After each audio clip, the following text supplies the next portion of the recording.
Okay, good morning. All right, so it is now, August 22nd, and I'm still working on this baler, but it is also still raining. So, you just got to deal. You just have to deal. All right, so this is what's going on.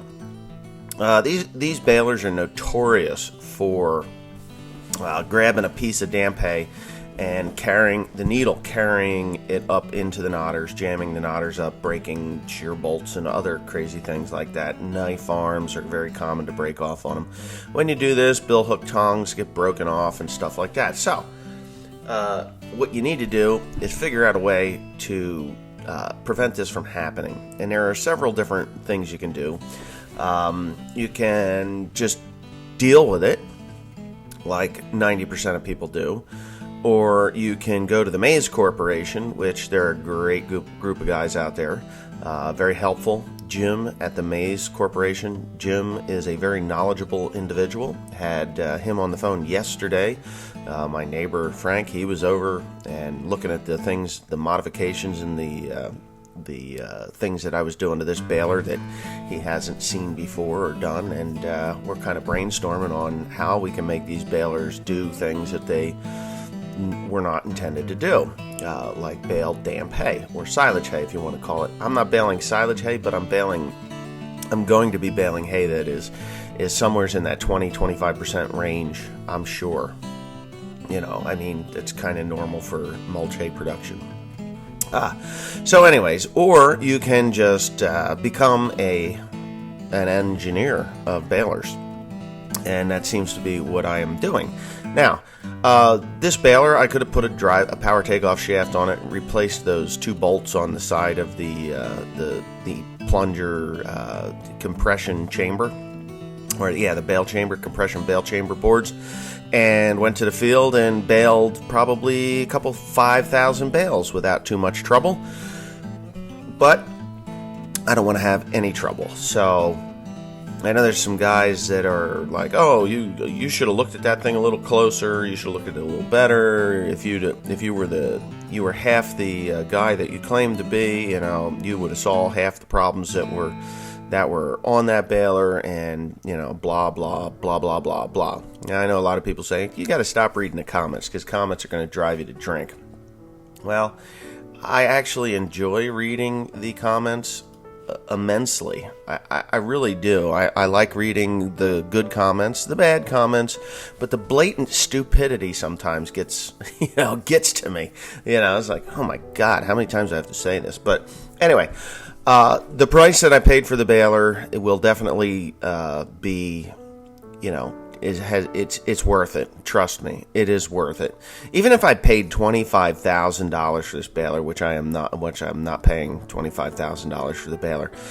When you're so far behind that you need to get caught up, you just have to do what you have to do. And I'm not saying that the Krone baler can't do it. It's just, if I can go half again as fast as what I'm going with the Krone baler, I will get this 1 month will be melted away in 3 weeks.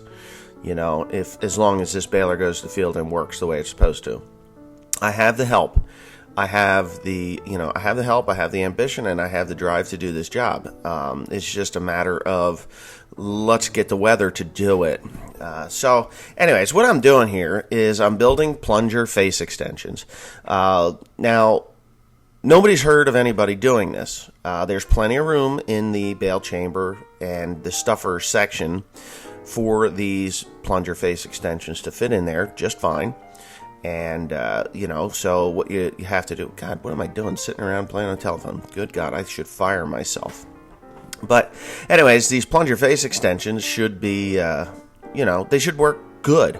Now, the whole point of a plunger face extension is for wet, damp, or springy hay or springy material, i.e. corn fodder. Now, I have every intention of baling corn fodder, even this fall. I got to talk to my cousin. He's got some corn, and I'm going to see if I can get some corn fodder baled up this fall to sell to the mushroom growers, or not the mushroom growers, but the composters. Mushroom growers, composters. When I refer to mushroom barns, that's just kind of a generalization. So anyway, any baler that was ever sold back in the day, now, I guess they still do bale corn fodder, but the newer balers are already set up to deal with this type of stuff, but the older balers, they were options. New Holland little square balers, the idiot block builders, there were plunger extensions that you could purchase for them. My original baler, the New Holland 2000, there were plunger extensions that you could purchase for them. They were a little different than what I'm doing, but they were obviously available at that time. The later models, even the 960A, the 960 and the 960A that I had, those balers, you could buy plunger extensions for them. So I just took it upon myself to build my own. Now, I didn't want to just add flat steel to the face of the plunger for the simple reason that the flat steel could get bent. It could become dislodged. I would have had to build webbing, which will cake with stuff, whether it's old hay or even if you get a chunk of mud up in there, because that does happen from time to time.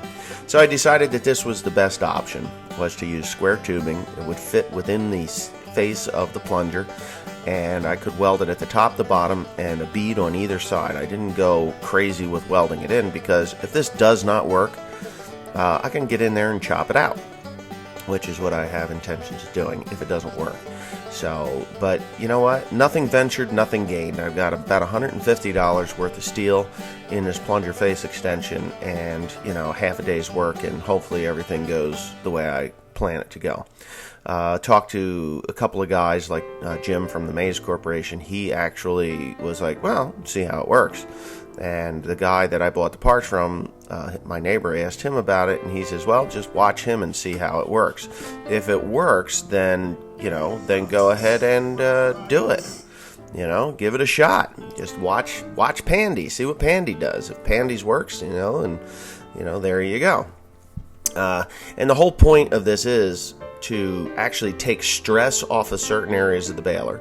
The plunger will push it back farther, and therefore the compression will take place a little later in the stroke, which will actually be easier on the tractor.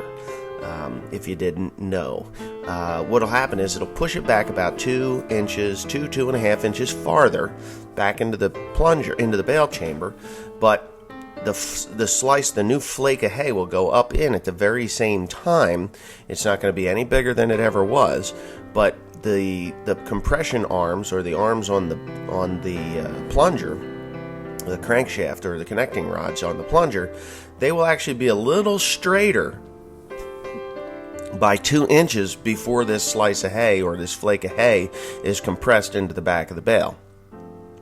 Yeah, that's how it's going to work. So 2 inches farther, it's going to be a little straighter. There's going to actually be less force exerted onto these connecting rods at the end of the stroke than there would be if you started compressing it 2 inches before that.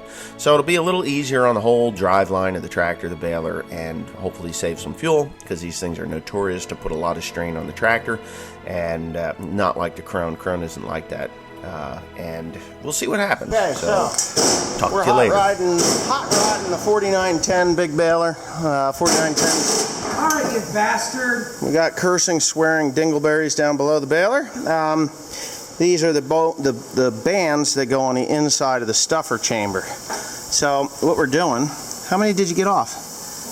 One. I mean, you got one off. So in there, you see that rusted mass of shit?